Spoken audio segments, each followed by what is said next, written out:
एक घर कर लिया है आदमी के जीवन पर।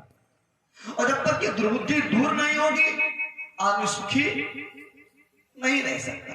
धन साधन हो जाए आदमी के पास, व्यवसाय हो जाए आदमी के पास, प्रॉपर्टी हो जाए आदमी के पास, लेकिन देखा होगा आप लोगों ने आदमी फिर भी सुखी नहीं है। क्यों नहीं सुखी है? क्योंकि आदमी की बुद्धि ठीक नहीं है, आदमी की प्रज्ञा जागृत नहीं है, आदमी ने अपने आप को पहचाना नहीं है। इसीलिए हर आदमी आज दुखी है। क्यों? क्योंकि दुर्बुद्धि रूपी राक्षस बैठा हुआ है आदमी के चित्त में।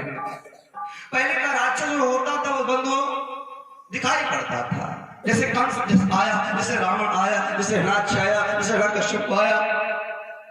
आज का राक्षस इसी आदमी के शरीर में आकर के बैठ गया है, इसी आदमी के शरीर में आकर के बैठ गया है। और बंधुओं, ये परमात्मा का राजकुमार कहा जाने वाला मानव आज पशुवत जीवन जी रहा है। इसलिए जी रहा है कि दुर्बुद्धि ने सबको, चाहे जिस स्थिति में हो आदमी, चाहे बड़े से पद पर हो चाहे छोटे से पद पर हो, आपने यहां तक के देखा है बंधुओं कि IAS PCS की नौकरी करने वाला आदमी सुसाइड कर रहा है। क्यों कर रहा है ऐसा?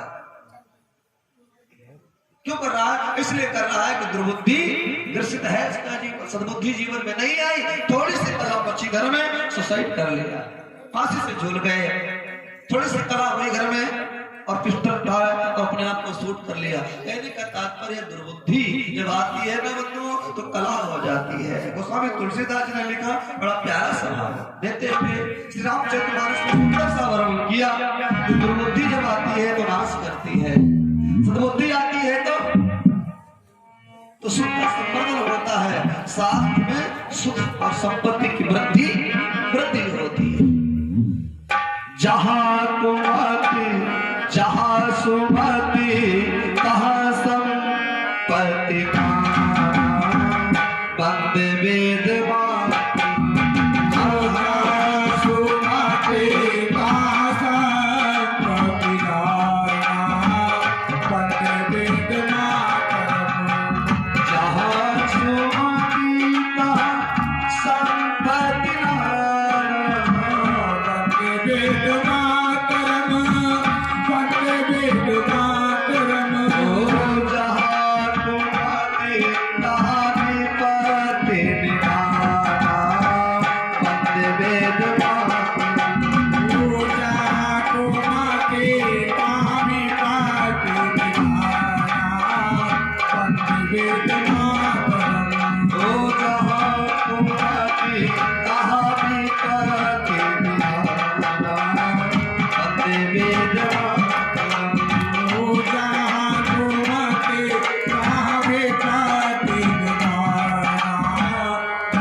तो होने कुछ जा रहा होता है, वो कुछ जाता है।